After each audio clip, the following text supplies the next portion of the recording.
Chapter 1.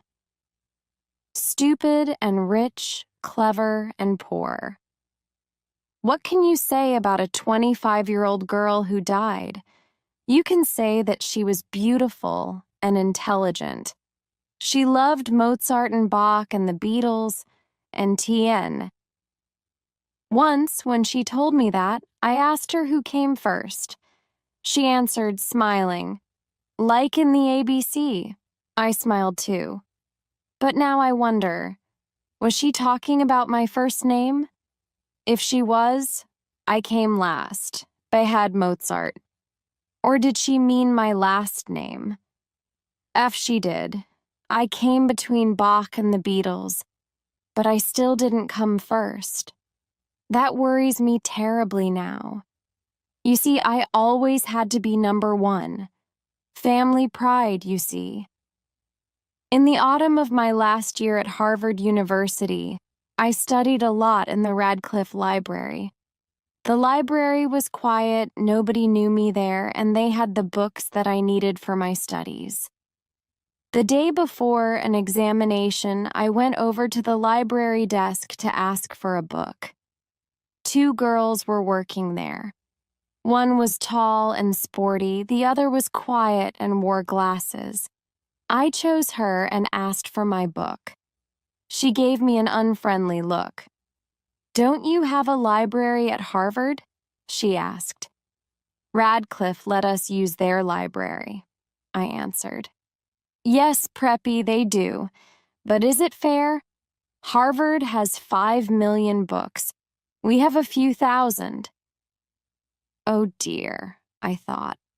A clever Radcliffe girl. I can usually make girls like her feel very small. But I needed that damn book, so I had to be polite. "Listen, I need that damn book." "Don't speak like that to a lady, Preppy." "Why are you so sure that I went to prep school?" She took off her glasses. "You look stupid and rich," she said. "You're wrong," I said. "I'm actually clever and poor."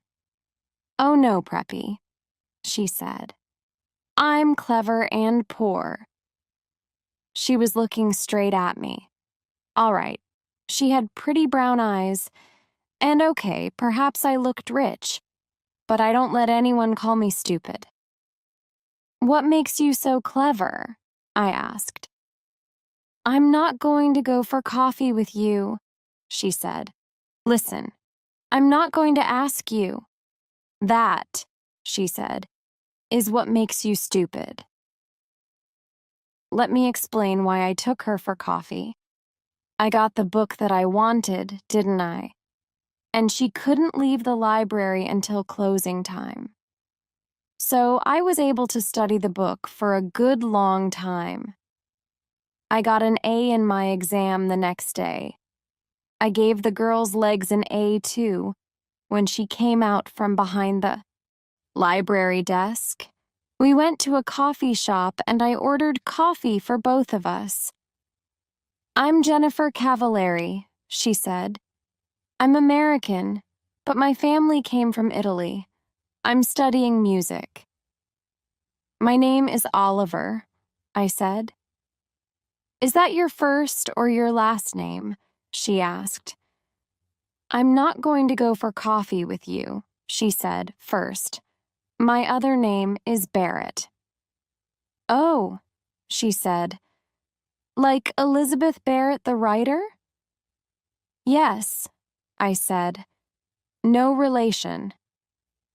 I was pleased that she hadn't said, "Barrett, like Barrett Hall?" That Barrett is a relation of mine. Barrett Hall is a large, unlovely building at Harvard University. My great-grandfather gave it to Harvard long ago, and I am deeply ashamed of it. She was silent. She sat there, half smiling at me. I looked at her notebooks. 16th century music? I said. That sounds difficult. It's too difficult for you, Preppy, she said coldly. Why was I letting her talk to me like this? Didn't she read the university magazine? Didn't she know who I was? Hey, don't you know who I am? Yes, she answered. You're the man who owns Barrett Hall. She didn't know who I was. I don't own Barrett Hall, I argued. My great-grandfather gave it to Harvard, that's all.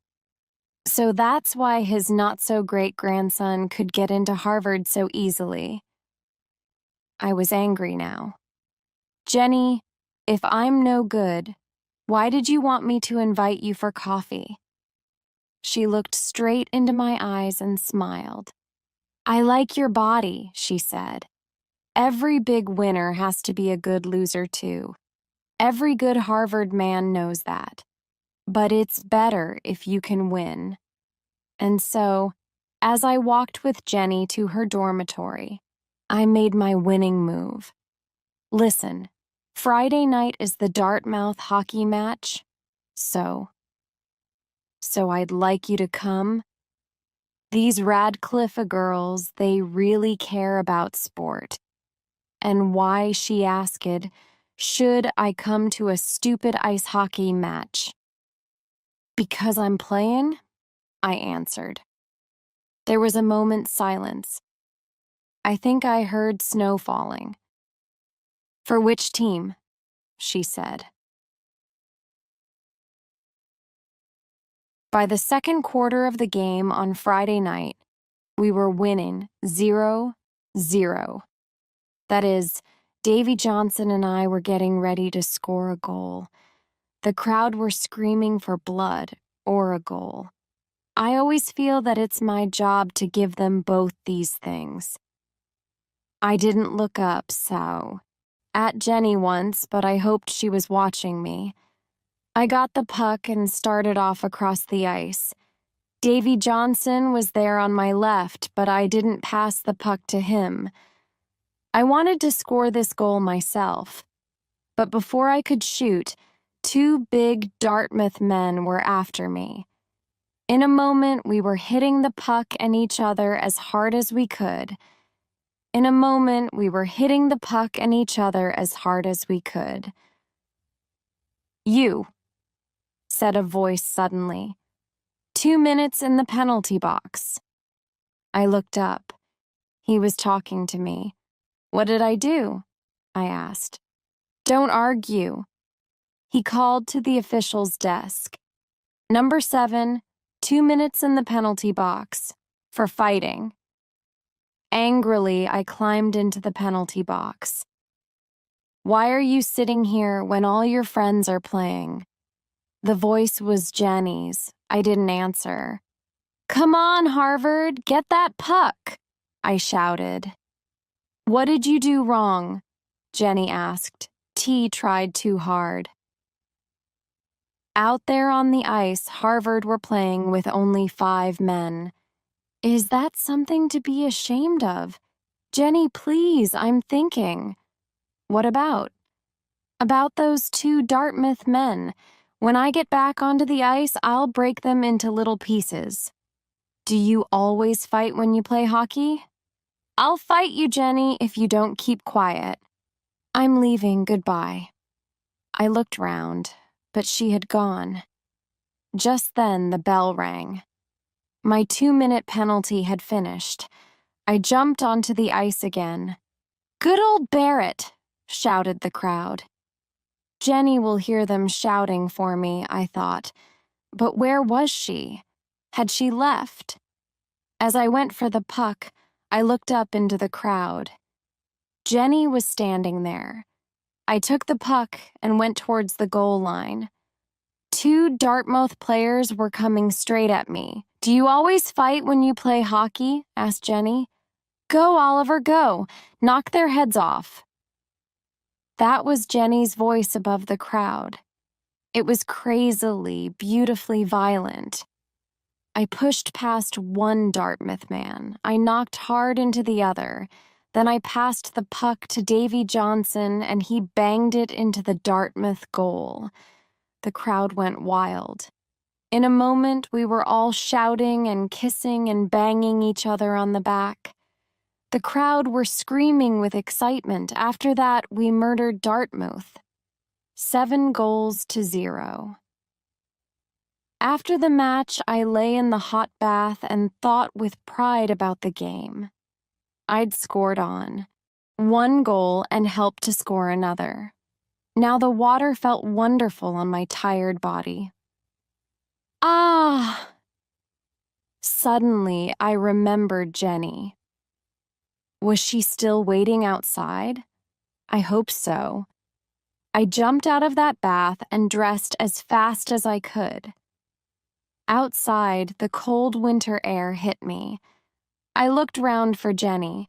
Had she walked back to her dormitory alone? Suddenly, I saw her. "Hey, Preppy, it's cold out here." I was really pleased to see her and gave her a quick kiss. "Did I say you could kiss me?" she said. "Sorry, I was just excited." I wasn't. It was dark and quiet, out there in the cold. I kissed her again, more slowly. When we reached her dormitory, I did not kiss her goodnight. "Listen, Jenny, perhaps I won't telephone you for a few months." She was silent for a moment. "Why?" she asked at last. "But perhaps I'll telephone you as soon as I get back to my dorm." I turned and began to walk away. "Damn, Preppy," I heard her say. I turned again. From 20 feet away, I scored another goal. "You see, Jenny, that's the kind of thing you say, and when other people do it to you, you don't like it." I wished I could see the look on her face, but I couldn't look back. My pride wouldn't let me. When I returned to my dorm, Ray Stratton was there.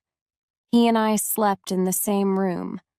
Ray was playing cards with some of his football-playing friends. "Hello, Ollie," said Ray. "How many goals did you score?" "I scored 1, and I made 1, I answered. "With Cavallari?" "That's none of your business," I replied quickly. "Who's Cavallari?" asked one of the footballers. "Jenny Cavallari, studies music, plays the piano with the music group." "What does she play with Barrett?" Everyone laughed. "Get lost," I said as I entered my room. There I took off my shoes, lay back on my bed, and telephoned Jenny's dormitory. "Hey, Jen," I said softly. "Yes?" "I think I'm in love with you." She was silent for a few moments. Then she answered very softly, "Oliver, you're crazy." I wasn't unhappy or surprised. Chapter 2. Blood and Stone. A few weeks later, I was hurt in the hockey match at Cornell University. My face was badly cut, and the officials gave me the penalty for starting the fight. 5 minutes. I sat quietly in the penalty box while the team manager cleaned the blood off my face.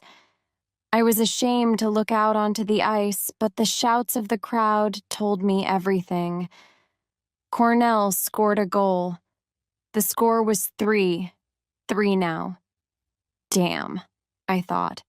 We're going to lose this match because of me. Across the ice, among the crowd, I saw him. My father. Old stony face. He was looking straight at me. "If the meeting finishes in time, I'll come to Cornell and watch you play," he had told me on the phone. And there he was, Oliver Barrett III. What was he thinking about? Who could say? Why was he here? Family pride, perhaps. Look at me. One am a very busy, important man, but one have come all the way to Cornell just to watch my son play in a hockey match. We lost 6-3. After the match, the doctor put 12 stitches in my face. When I got to the changing room, it was empty. They don't want to talk to me, I thought. I lost that match. I felt very ashamed as I walked out into the winter night. "Come and have dinner, son," said a voice. It was old Stonyface. At dinner, we had one of our non-conversations. We spoke to each other, but didn't actually say anything. These non-conversations always started with, "How have you been, son?" and ended with, "Is there anything I can do for you?" "How have you been, son?" my father began. "Fine, sir." "Does your face hurt?" "No, sir." It hurt terribly. Next, old Stonyface talked about playing the game. "All right, son, you lost the match. How clever of you to notice, father. But after all, in sport, the important thing is the playing, not the winning." Wonderful, I thought. Father was chosen for the Olympic Games, and now he says winning is not important. I just looked down at my plate and said, "Yes, sir," at the right times. Our non-conversation continued. After playing the game, he discussed my plans. "Tell me, Oliver, has the law school accepted you yet?" "Not yet, sir." "Would you like me to telephone them?" "No," I said at once. "I want to get a letter like other people, sir. Please." "Yes, of course, fine. After all, they're sure to accept you." Why? I thought. Because I'm clever and successful? Or because I'm the son of Oliver Barrett III? The meal was as uninteresting as the conversation. At last my father spoke again. "There's always the peace." "Corpse," he said suddenly. "I think the Peace Corps is a fine thing, don't you?"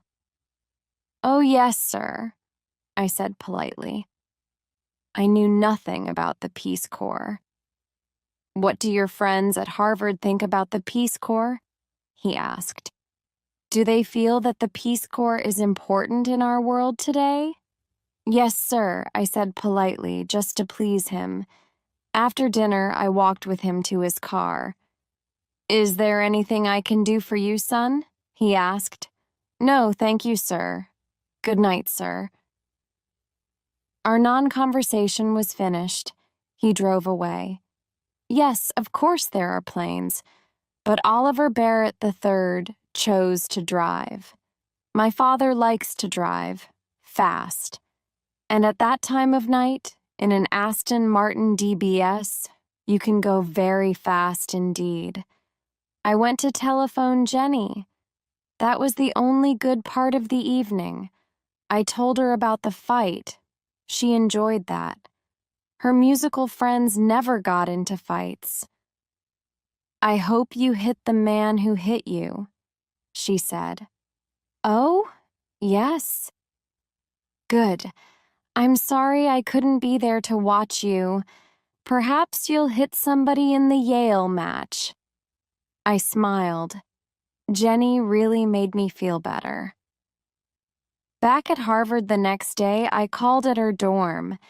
Jenny was talking to someone on the telephone in the hall. "Yes, of course. Oh, yes, Phil. I love you too. Love and kisses. Goodbye." Who was she talking to? I had only been away 48 hours, and she had found a new boyfriend.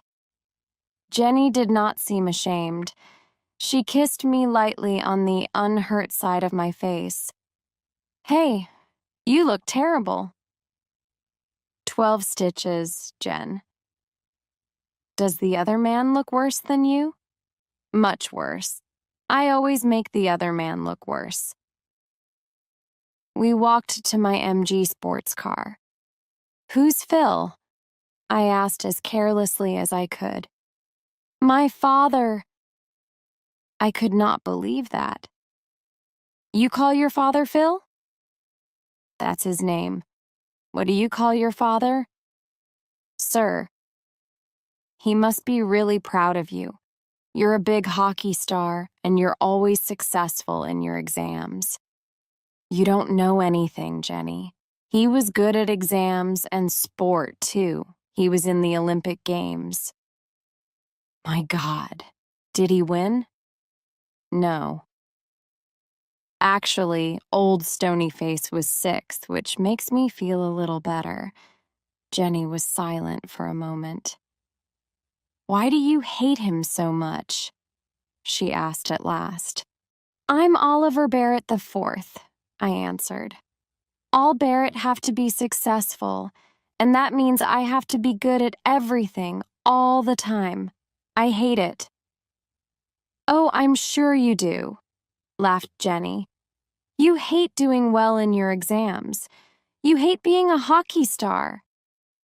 But he expects it, I said. If I'm successful, he isn't excited or surprised. He was a big success, and he expects me to be the same. I told her about our meal and our non-conversation after the Cornell match, but she didn't understand at all.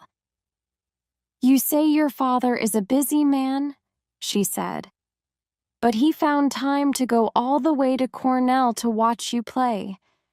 How can you say these terrible things about him when he drove all that way just to watch your hockey match? He loves you, Oliver. Can't you understand? Forget it, Jenny, I said. She was silent for a moment. I'm pleased you have problems with your father, she said at last. That means you aren't perfect. Oh, you mean you are perfect? Of course not, Preppy. That's why I go out with you. Jenny loved to have the last word. Chapter 3. We belonged together. I had not yet made love to Jenny. In the 3 weeks we had been together, we had held hands. Sometimes we had kissed, but that was all. Usually I moved much faster. Asked the other girls that I'd been out with. But Jenny was special. I felt different about her, and I didn't know what to say to her. You're going to fail your exams, Oliver. We were studying in my room one Sunday afternoon. Oliver, you'll fail your exams if you don't do some work. I am working. No, you aren't. You're looking at my legs. Only once every chapter.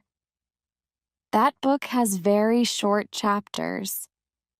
Listen, you aren't as good-looking as all that. I know, but you think I am, don't you? Damn it, Jenny. How can I study when all the time I want to make love to you? She closed her book softly and put it down. She put her arms around me. Oliver, will you please make love to me? It all happened at once. It was all so unhurried, soft and gentle. And Seven was gentle too. Was this the real Oliver Barrett IV? Hey, Oliver, did I ever tell you that I love you? Said Jenny finally. No, Jen. I kissed her neck. I love you very much, Oliver. I love Ray Stratton, too. He's not very clever or a wonderful footballer, but he was a good friend to me. Where did he go to study when I was in our room with Jenny? Where did he sleep on those Saturdays when Jenny and I spent the night together? In the old days, I always told him all about my girlfriends, but I never told him about Jenny and me. My God, Barrett, are you two sleeping together or not? asked Ray. Raymond, please don't ask. You spend every minute of your free time with her. It isn't natural. Ray, when two adults are in love, at your age? My God, I worry about you, I really do. Don't worry, Raymond, old friend. We'll have that flat in New York one day.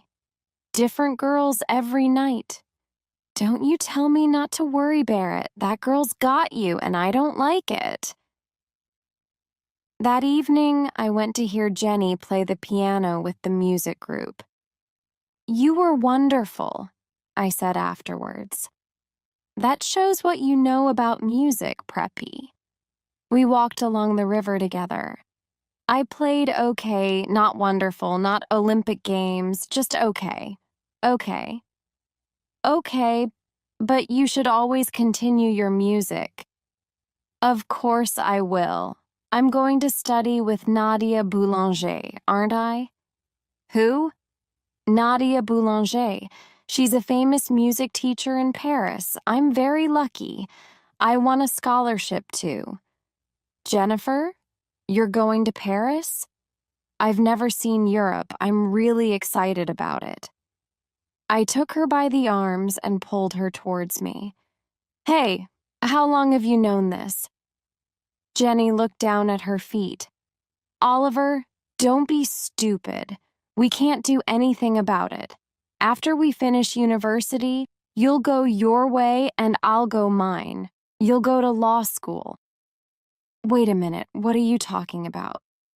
She looked into my eyes. Ollie, you're a rich preppy. Your old man owns a bank. My father's a baker in Cranston, Rhode Island. And I'm nobody. What does that matter? We're together now. We're happy. Ollie, don't be stupid, she repeated. Harvard is full of all kinds of different people.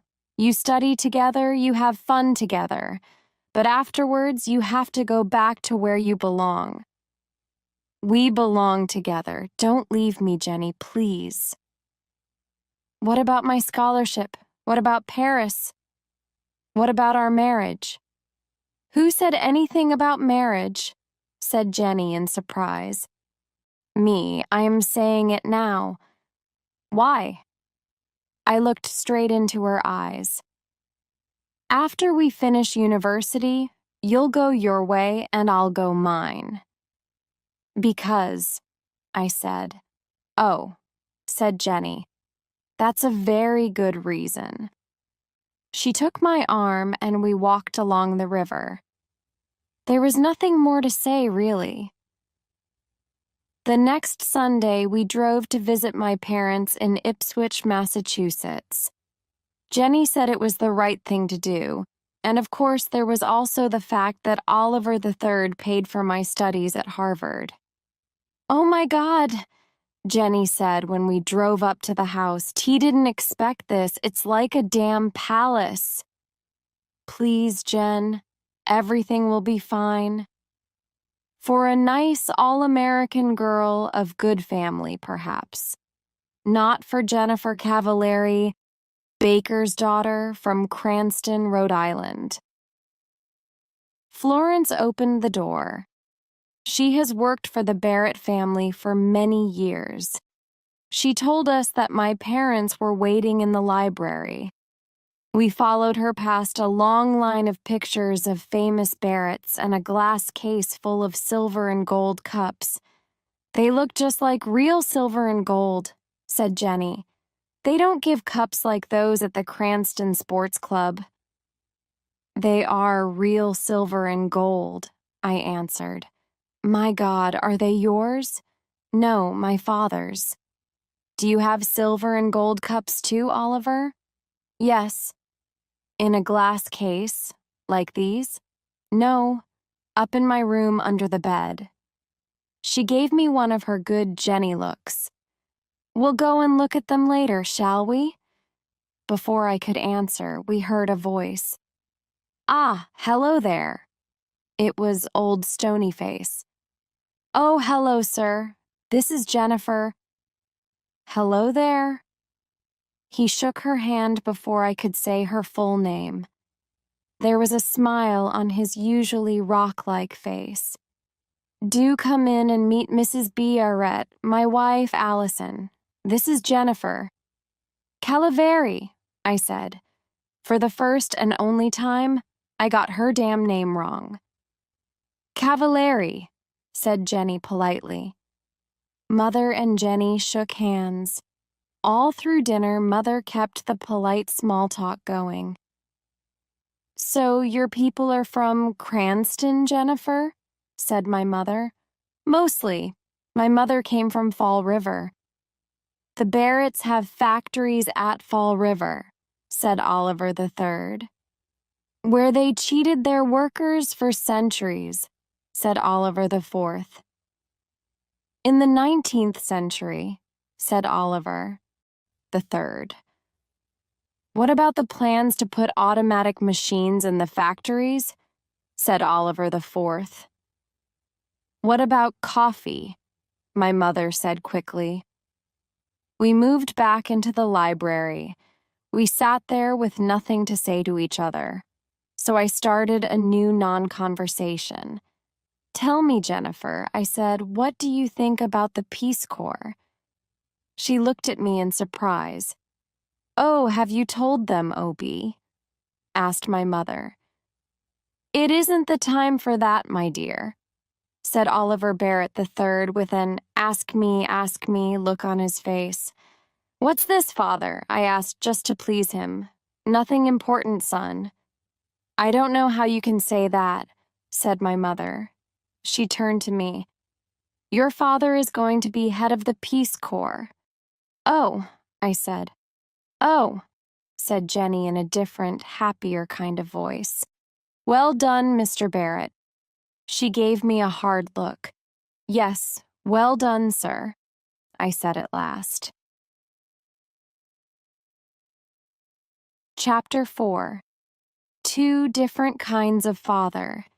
Jenny, he isn't going to be president of the USA after all.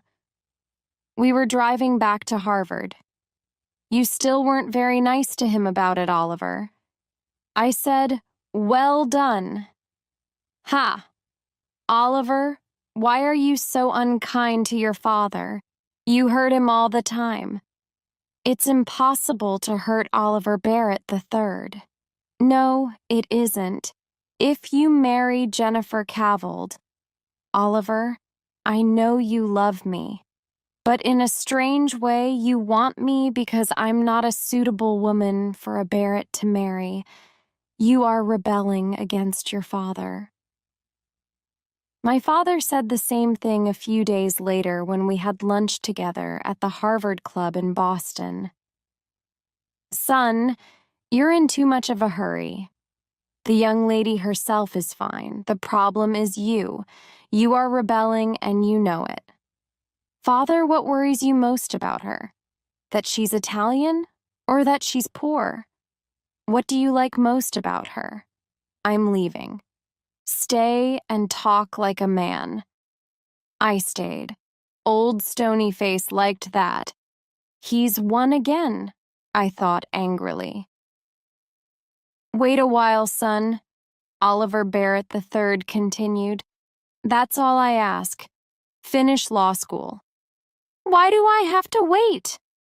I was rebelling now. Oliver, you are still J under 21. In the eyes of the law, you are not yet an adult. Stop talking like a lawyer, damn it. If you marry her now, you will get nothing from me. Father, you've got nothing that I want. I walked out of his club and out of his life. After that, I was not looking forward to meeting Jenny's father. She was his only child and her mother was dead. She meant a lot to him. I could see a lot of problems there, and I was penniless. How is Mr. Cavallari going to feel, I thought, when he hears that young Barrett can't support his daughter? Worse, she will have to work as a teacher to support him while he is at law school. As we drove down to Cranston on that Sunday in May, I worried a lot about Mr. Cavallari's feelings. Tell me again, Jen. Okay. I telephoned him and he said okay. But what does he mean by okay? Are you trying to tell me that Harvard Law School has accepted a man who doesn't know the meaning of okay? It isn't a word that lawyers use much, Jen. Just tell me again, please. He knows you're poor and he doesn't mind. Stop worrying, Oliver. Jenny lived on Hamilton Street. It was a long line of wooden houses with children playing in front of them and whole families sitting on their front steps. I felt like a stranger in a strange land as I parked the MG outside 189A Hamilton Street. Mr. Cavallari's handshake was warm and strong. "How do you do, sir?" I said. "I'm Phil," he said. "Phil, sir." It was a frightening moment. Then Mr. Cavallari turned to his daughter. Suddenly they were in each other's arms, laughing and crying and kissing. I felt like a stranger. For some time, I did not have to speak much. "Don't speak with your mouth full," my family had told me when I was a child. Phil and his daughter kept my mouth full all afternoon. I don't know how many Italian cakes I ate. Both Cavallaris were very pleased. "He's okay," said Phil at last.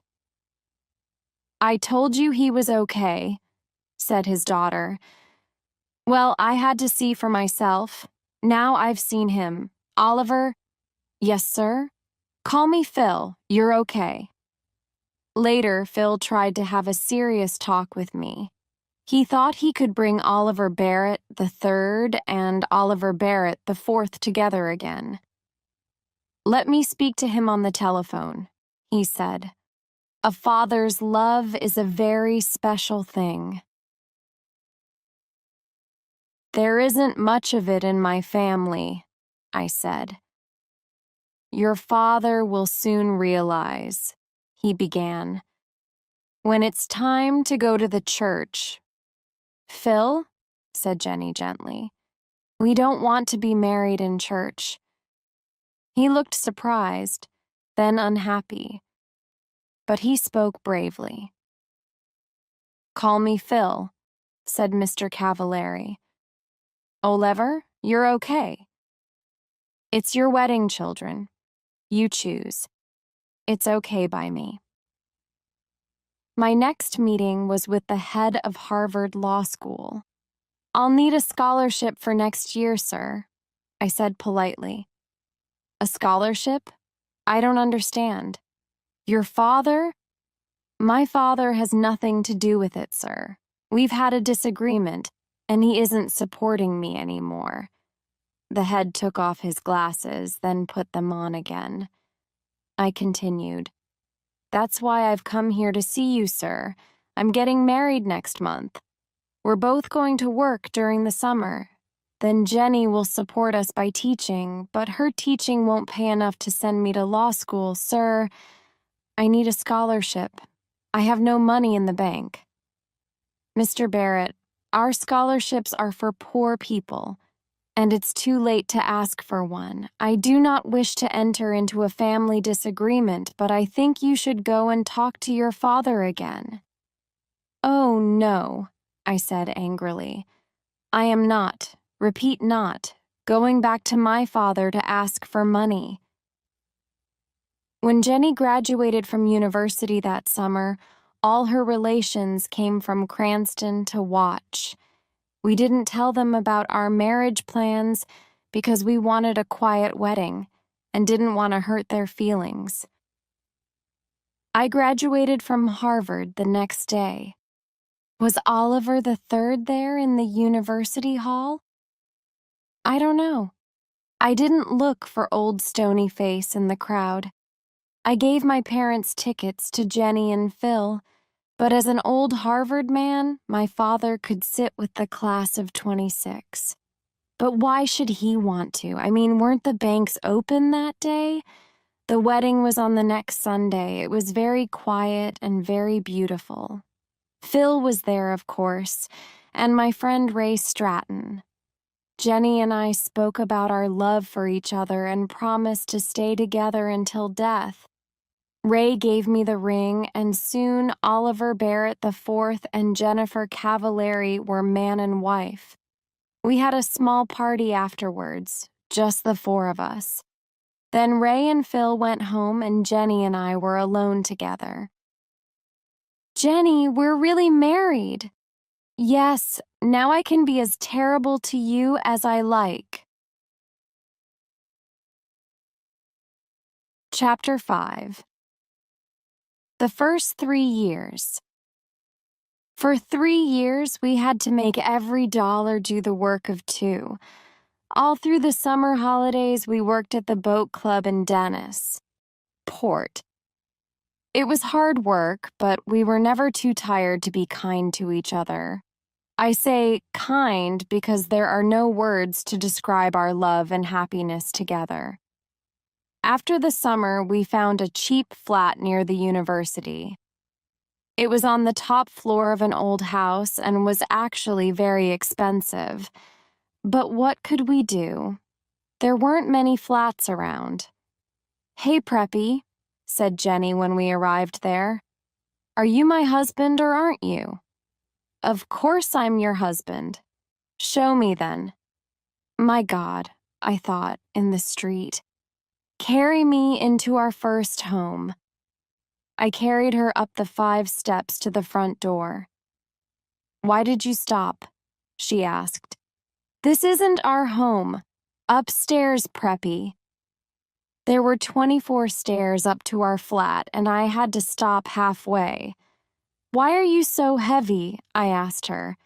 "Perhaps I'm expecting a baby." "My God, are you? Ha! I frightened you then, didn't I?" "Well, yes, just for a second or two." I carried her the rest of the way. There were very few moments in those days when we were not worrying about money. Very few and very wonderful. And that moment was one of them. A food shop let us eat now, pay later, thanks to the Barrett name.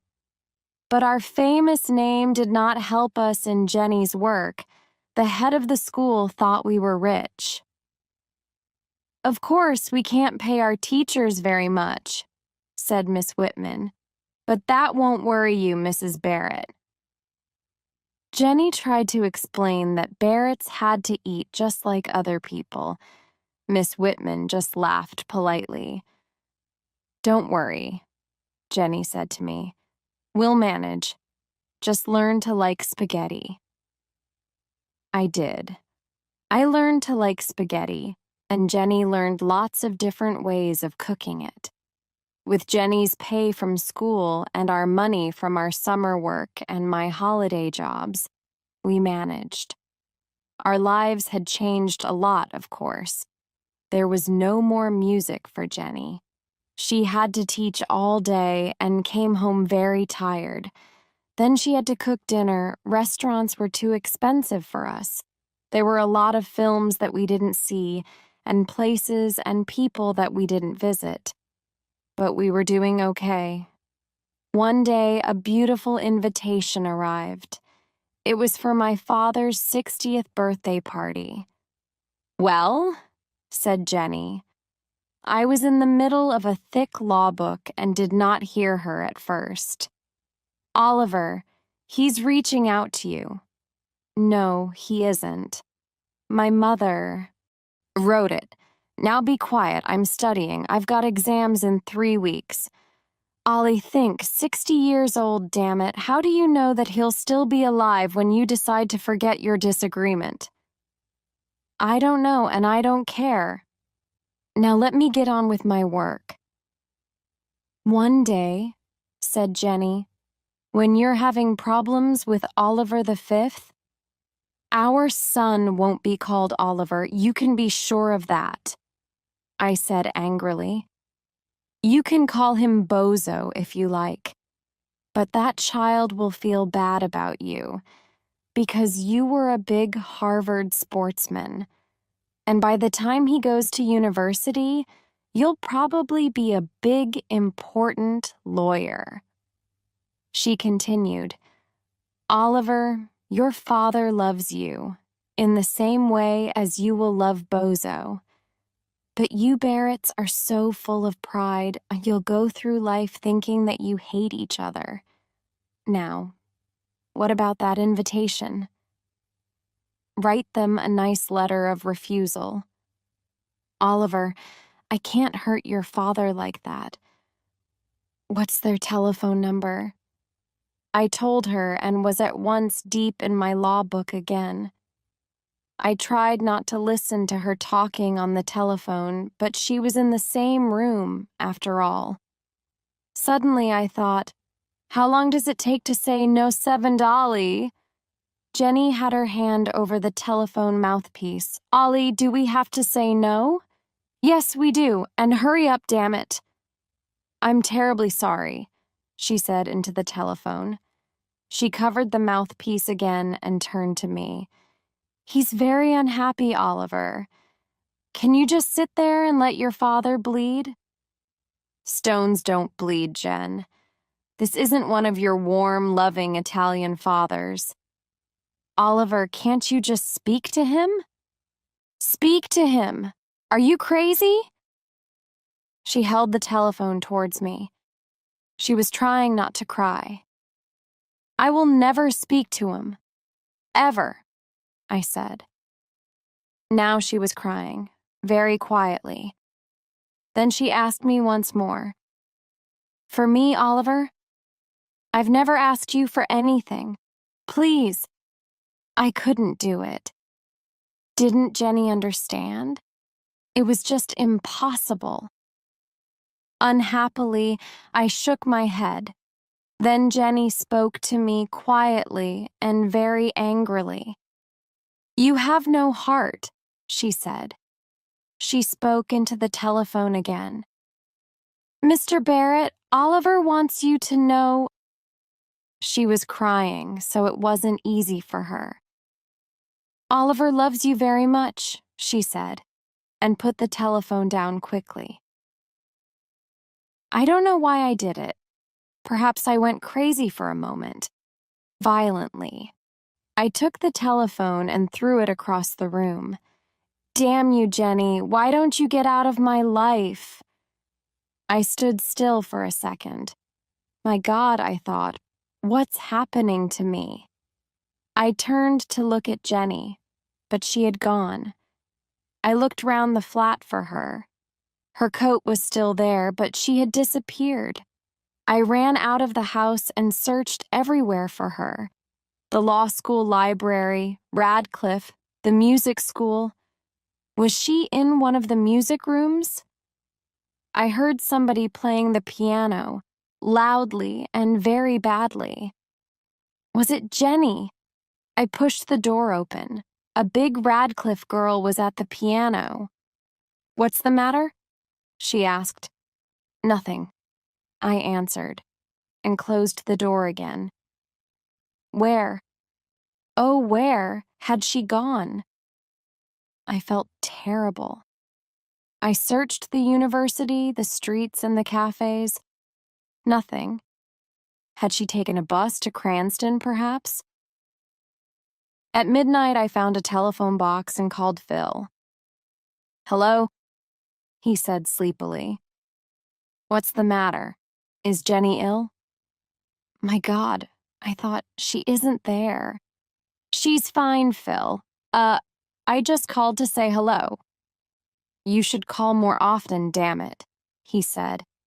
Is Cranston so far away that you can't come down on a Sunday afternoon? We'll come. Some Sunday, Phil, I promise. Don't give me that. Some Sunday indeed. This Sunday, Oliver. Yes, sir. This Sunday. And next time you telephone, I'll pay, damn it. Okay? He put down the telephone. I stood there and wondered what to do. At last, I went back to the flat. Jenny was sitting on the top step. I was too tired to cry, too glad to speak. "I forgot my key," said Jenny. I stood there on the bottom step. I was afraid to ask how long she had been there. I only knew that I had hurt her terribly.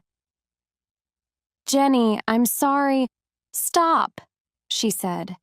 Then she added, "Love means you never have to say you're sorry." We walked up to our flat. As we undressed, she looked lovingly at me. "I meant what I said, Oliver." And that was all. Chapter 6. Money can't buy everything. When the letter came from the law school, it changed our lives. I came third in the final examinations, and suddenly everyone wanted to offer me jobs. It was a wonderful time. Think of it.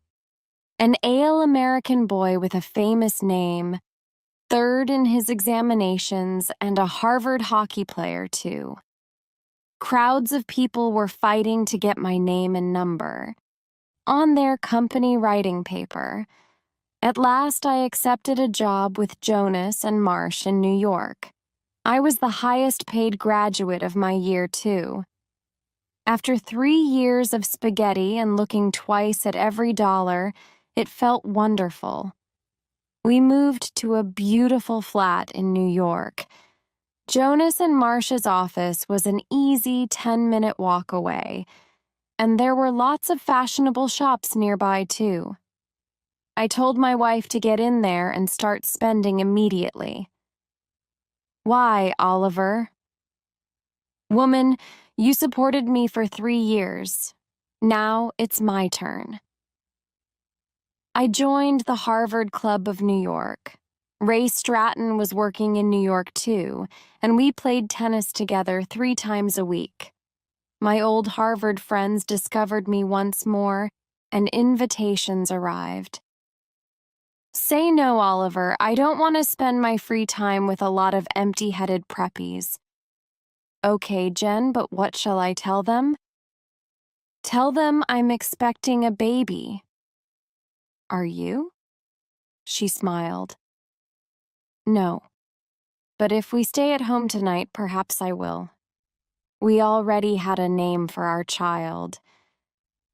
"You know," I said one evening, "I really like the name Bozo." "You honestly want to call our child Bozo?" "Yes, it's the name of a big sports star. He'll be wonderfully big and strong," I continued.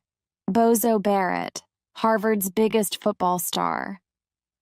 We had a name for our child, and we wanted him very much. But it's not always easy to make a baby, although we tried very hard. Finally, I became worried, and we went together to see a doctor.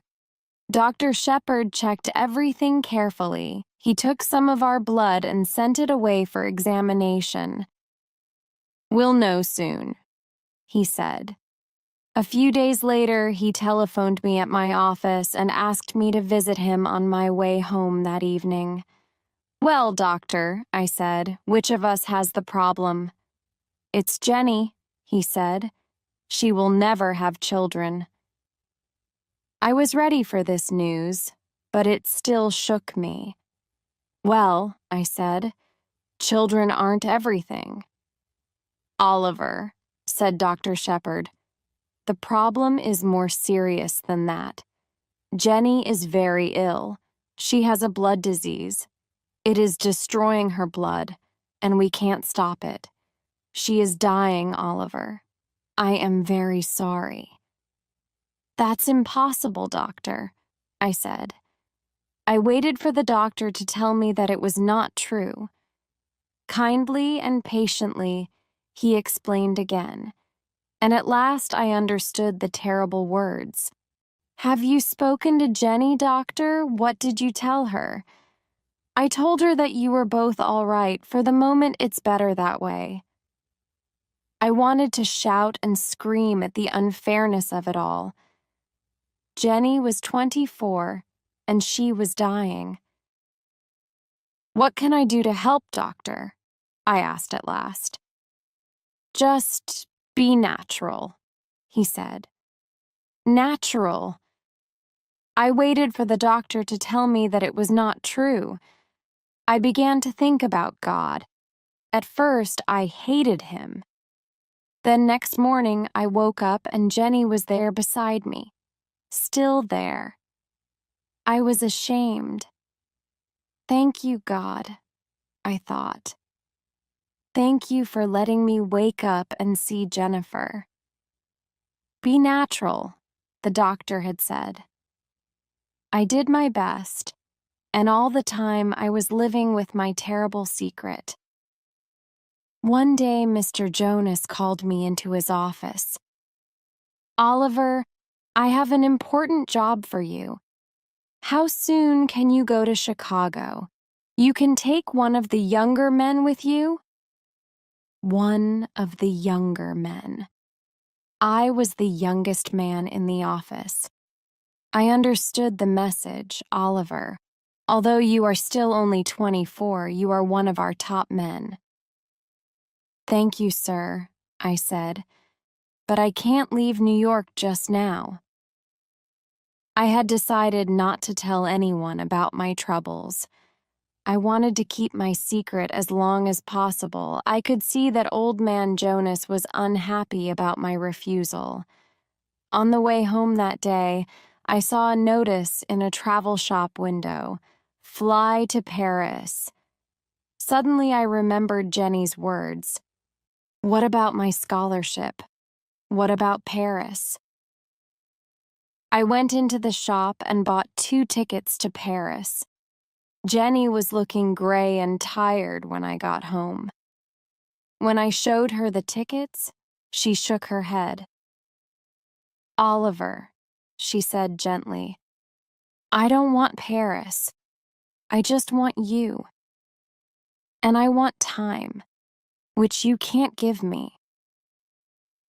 Now I looked in her eyes and saw the sadness in them. We sat there silently, holding each other. Then Jenny explained. "I was feeling terrible. I went back to the doctor and he told me, I'm dying." We sat there silently, holding each other. Now I didn't have to be natural anymore. We had no more secrets from each other. Now we could discuss things. Things that young husbands and wives don't usually have to discuss. "You must be strong, Oliver," she said. "For Phil, it's going to be hard for him. He needs your help, okay?" "Okay, I'll be strong," I promised. I hoped Jenny could not see how frightened I was. A month later, just after dinner, Jenny was playing Chopin on the piano. Suddenly, she stopped. "Are you rich enough to pay for a taxi?" she asked. "Of course. Where do you want to go?" "To the hospital." In the next few busy, worried moments, while I hurriedly packed a bag, I realized, this is it, I thought. Jenny is going to walk out of this flat and never come back. I wondered what she was thinking. She sat there, looking straight in front of her. "Hey," I said, "is there anything special that you want to take with you?" "No," she said. Then she thought again. "Yes, you." The taxi driver thought Jenny was expecting a baby. "Is this your first?" he asked. I was holding Jenny in my arms, and I felt ready to explode. "Please, Ollie," Jenny said to me softly. "He's trying to be nice to us." "Yes," I told the driver. "It's our first, and my wife isn't feeling very well, so can you hurry, please?" He got us to the hospital in 10 minutes. "Good luck," he called as he drove away. Jenny thanked him. She was having trouble walking. I wanted to carry her, but she said clearly, "Not this time, Preppy." So we walked. "Have you got health insurance?" they asked us in the hospital. No. We had never thought about buying insurance. We were too busy buying furniture and kitchen things. Of course, the doctors knew about Jenny, and they were expecting us. "Listen," I told them. "Do your best for Jenny. I don't care what it costs. I want her to have the best. Please, I've got the money." Chapter 7. Strong Men Don't Cry. I jumped into my MG and drove through the night to Boston. I changed my shirt in the car before I entered the offices on State Street. It was only 8 o'clock in the morning, but several important-looking people were waiting to see Oliver Barrett III. His secretary recognized me and spoke my name into the telephone. My father did not say, "Show him in."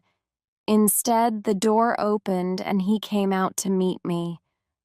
"Oliver," he said. His hair was a little grayer, and his face had lost some of its color. "Come in, son," he said. I walked into his office and sat down opposite him. For a moment, we looked at each other. Then he looked away, and so did I. I looked at the things on his desk: the scissors, the pen holder, the letter opener, the photos of my mother, and me. "How have you been, son?" he asked. "Very well, sir." "Father, I need to borrow $5,000. He looked hard at me. "May I know the reason?" he said at last. "I can't tell you, Father. Just lend me the money, please." I felt that he didn't want to refuse or argue with me. He wanted to give me the money, but he also wanted to talk. "Don't they pay you at Jonas and Marsh?" "Father, I need to borrow $5,000. "Yes, sir." So he knows where I work, I thought. He probably knows how much they pay me, too. And doesn't Jennifer teach, too? Well, I thought, he doesn't know everything. Please leave Jennifer out of this. Father, this is a personal matter. A very important personal matter. "Have you got a girl into trouble?" he asked quietly. "Yes," I lied. "That's it. Now give me the money, please." I think he knew that I was lying, but I don't think he wanted to know my real reason for wanting the money. He was asking because he wanted to talk. He took out his checkbook and opened it slowly. Not to hurt me, I'm sure, but to give himself time. Time to find things to say, things that would not hurt the two of us. He finished writing the check, took it out of the checkbook, and held it out towards me. When I did not reach out my hand to take it, he pulled back his hand and placed the check on his desk. He looked at me again. "Here it is, son," the look on his face seemed to say. But still he did not speak. I did not want to leave either, but I couldn't think of anything painless to say, and we couldn't sit there, wanting to talk but unable to look at each other. I picked up the check and put it carefully into my shirt pocket. I got up and went towards the door. I wanted to thank my father for seeing me when several important people were waiting outside his office. If I want, I thought, he will send his visitors away just to be with me. I wanted to thank him for that, but the words refused to come. I stood there with the door half open, and at last I managed to look at him and say, "Thank you, Father." Then I had to tell Phil Cavallari. He did not cry or say anything. He quietly closed his house in Cranston and came to live in our flat. We all have ways of living with our troubles. Some people drink too much. Phil cleaned the flat again and again. Perhaps he thought Jenny would come home again. Poor Phil. Next, I telephoned Old Man Jonas. I told him why I could not come into the office. I kept the conversation short because I knew he was unhappy. He wanted to say things to me but could not find the words. I knew all about that. Then I had to tell Phil Cavallari. He did not cry or say anything. Phil and I lived for hospital visiting hours. The rest of life, eating and sleeping, or not sleeping, meant nothing to us. One day in the flat, I heard Phil saying very quietly, "I can't take this much longer." I did not answer him. I just thought to myself, I can take it. Dear God, I can take it as long as you want, because Jenny is Jenny. That evening, she sent me out of her room. She wanted to speak to her father, man to man. But don't go too far away, she added. I went to sit outside. Then Phil appeared. She wants to see you now, he said. Close the door, Jenny ordered. I went to sit by her bed. I always liked to sit beside her and look at her face because it had her eyes shining in it. It doesn't hurt, Ollie, really, she said. It's like falling off a high building very slowly. You know? Something moved deep inside me. I'm not going to cry, I said to myself. I'm strong, okay? And strong men don't cry. But if I'm not going to cry, then I can't open my mouth. I said. No, you don't know, Preppy, she said. You've never fallen off a high building in your life. Yes, I have. My voice came back. I did when I met you. She smiled. Who cares about Paris? She said suddenly. Paris, music, all that. You think you stole it from me, don't you? I can see it in your face. Well, I don't care, you stupid preppy. Can't you accept that? No, I answered honestly. Then get out of here, she said angrily. I don't want you at my damn deathbed. Okay, I accept it, I said. That's better. Now, will you do something for me? From somewhere inside me came this sudden, violent need to cry. But I was strong. I was not going to cry. I said again.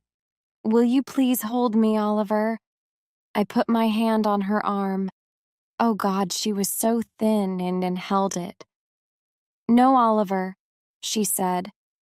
Really, hold me. Put your arms round me. Very, very carefully, I got onto the bed and put my arms round her. Thanks, Ollie. Those were her last words. Phil Cavalled was waiting outside. Phil? I said softly. He looked up, and I think he already knew.